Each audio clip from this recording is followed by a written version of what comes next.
qaramada midoobe ee caruurta UNICEF ayaa warbixin ka soo saaray xaaladda caruurta ku nool dalalka wajahaya xaaladaha colaadda iyo dhaqaale xumada oo sababta in ay dadka barakacaan.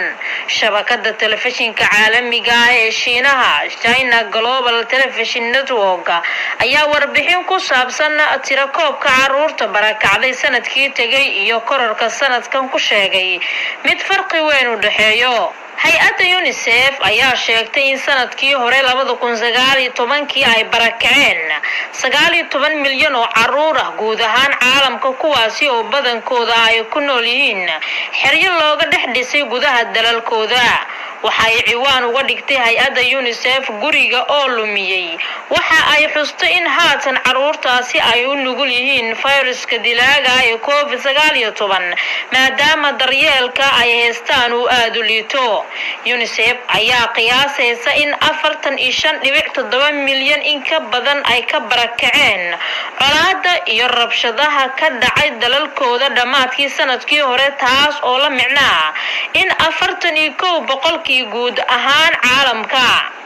3 dal ayaa sanduuqa caruurta qaramada midoobe ee UNICEF dul istaagtay, waxaana ka barakacay 3 meelood meel. taasi ayaa muujinaysa xaddiga dayaca caruurtaasi ee barakaca galay. dalalkaas ayaa kala Suuriya, Jamhuuriyadda Dimuqraadiga ee Congo iyo Yemen. dalalka kale ku dhawaad caruurtooda 1 milyan caruurta ah aysan ka gudbin soodintooda, balse gudahooda ku dhex barakacay waxaa ka mid ah Colombia, Suudaan, Soomaaliya, Afghanistan iyo Nigeria.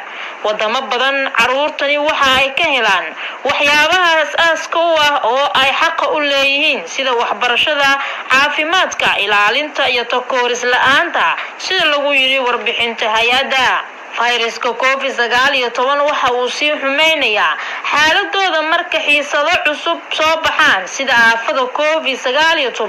caruurta ayaa ah kuwa sida gaarka ah ugu nugul, ayay tiri agaasimaha fulinta ee UNICEF.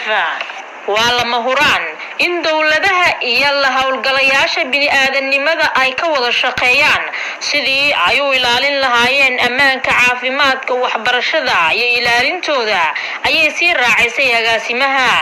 inkastoo caruurta ilaa hadda laga badbaadiyay saameynta tooska ah ee ugu xun ee COVID-19, UNICEF waxa ay sheegaysaa in saameynta dhaqaale ee ay ku yeelanayso ay aad u weyn tahay, iyada oo barakacayaashu ay dareemayaan khasaare aad u xoog badan. intaa waxa uu dheer, waxa ay ku nool yihiin meelaha dadku ku badan yihiin iyo deegaanada aan caafimaad ahaan wanaagsaneyn. saynisyahanada ayaa ku dadaalaya ka hortagga faafidda cudurkan. dhacdooyinka la xiriira cimilooyinka sida daadadka iyo duufaanada waa saameyn kale oo inteeda leeg. dhab ahaantii waxa ay sababeen barakac laga dhaxlay isku dhacyo dadka dhex maray sanadkii hore ee 2019. gunaanadkii warbixinta hay'adda UNICEF waxa ay soo jeedisay in la dhowro mustaqbalka caruurta isla markaana loo istaago sidii looga hortagi lahaa wax waliba oo